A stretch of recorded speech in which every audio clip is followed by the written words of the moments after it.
Today is my first weekend here in Dhaka, Bangladesh, and today is Saturday. I've decided to visit the temple, Dhakeshwari temple.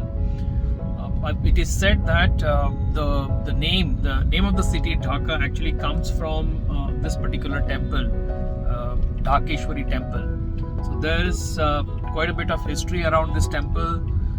A lot of devotees visit this temple from within Bangladesh and even outside Bangladesh. So today I'm visiting this temple to pray. There's a lake around here, quite a good landscaping done around the lake. Of course, there is road and there are a few bridges connecting the two sides of this lake. This is called Jheel Park.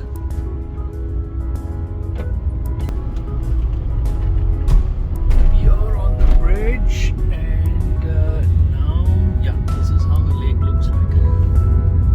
There is a boat. Some people are going on a boat. There are some boats here.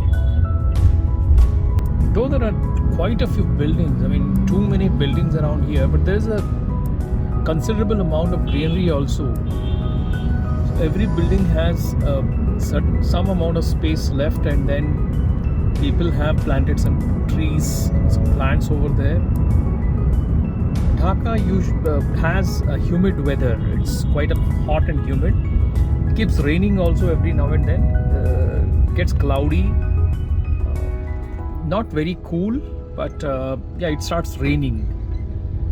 Interestingly, it doesn't cool down after it rains. This road looks quite good.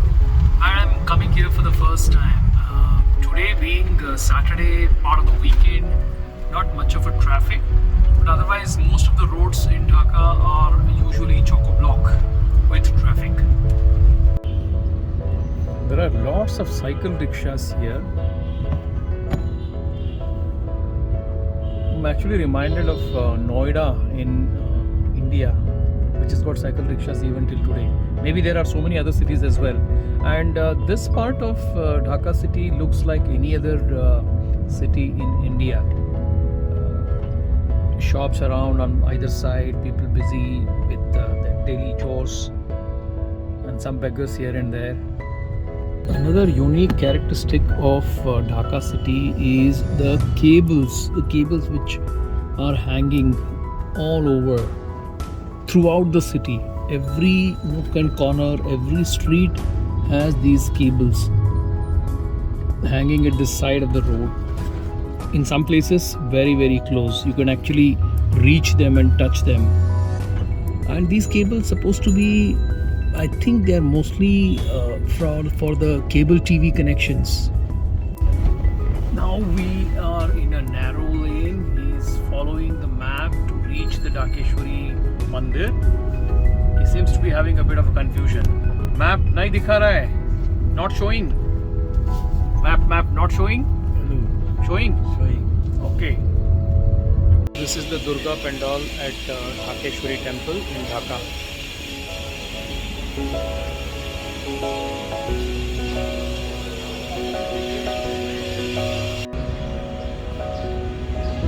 There is a small pond at the temple over here.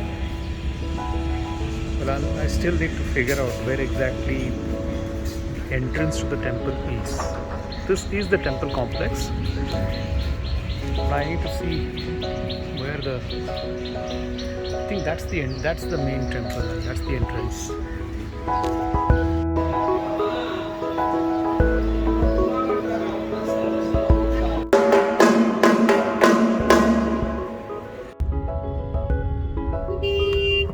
Now we are entering the area where the famous Dhaka University is located. It's one of those places of higher education where students from Bangladesh and from all over Bangladesh, they look forward to coming and studying in Dhaka University. It has a beautiful sports infrastructure as well, a dedicated swimming pool arena and other sporting facilities. Besides that, most of the modern, the science as well as the humanities departments are located in Dhaka University. Okay, we came across the same road on the side while going to the temple. On the way back, so on this side, there are so many flower vendors on that side of the road. Yeah, perhaps because of the temple, or may not be so. It's just convenient place maybe for people. This is perhaps the High Court or the Supreme Court of Bangladesh.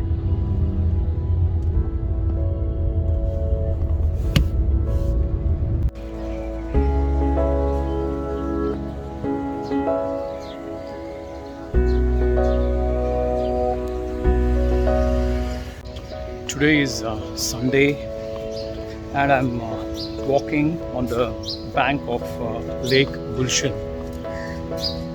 Lake Gulshan, as I've already said, it's a lake that goes through the Gulshan area in Dhaka for miles and miles, and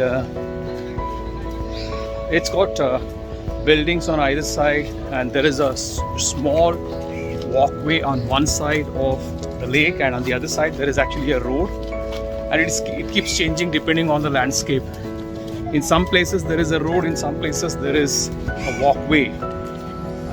This is used by the people who go from one part of Gulshan to the other part of Gulshan.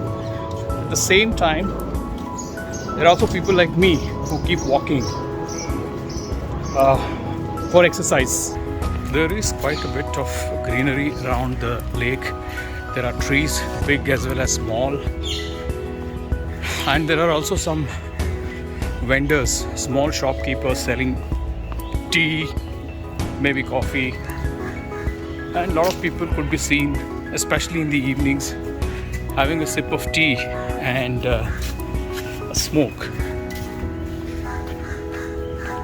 Like several parts of northern India, here it becomes very sunny in the morning, and then it gets very dark very soon in the evening.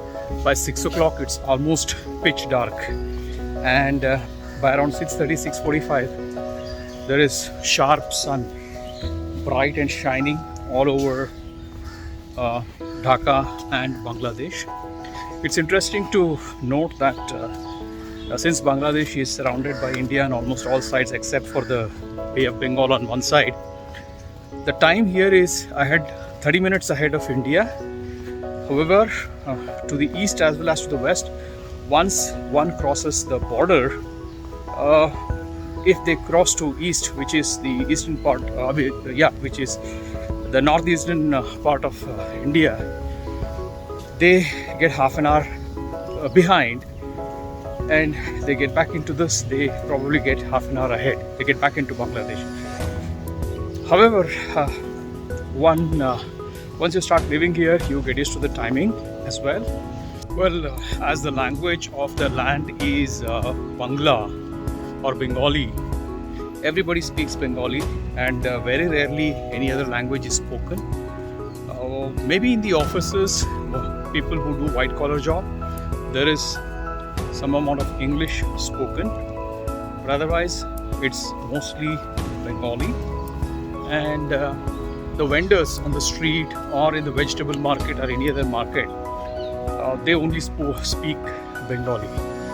Part of some may understand Hindi as well, but the sooner one learns the language of the land, it is easier and comfortable for them to be conversing and communicating with the common vendors, the auto rickshaw people, the general public who you get in contact with every day.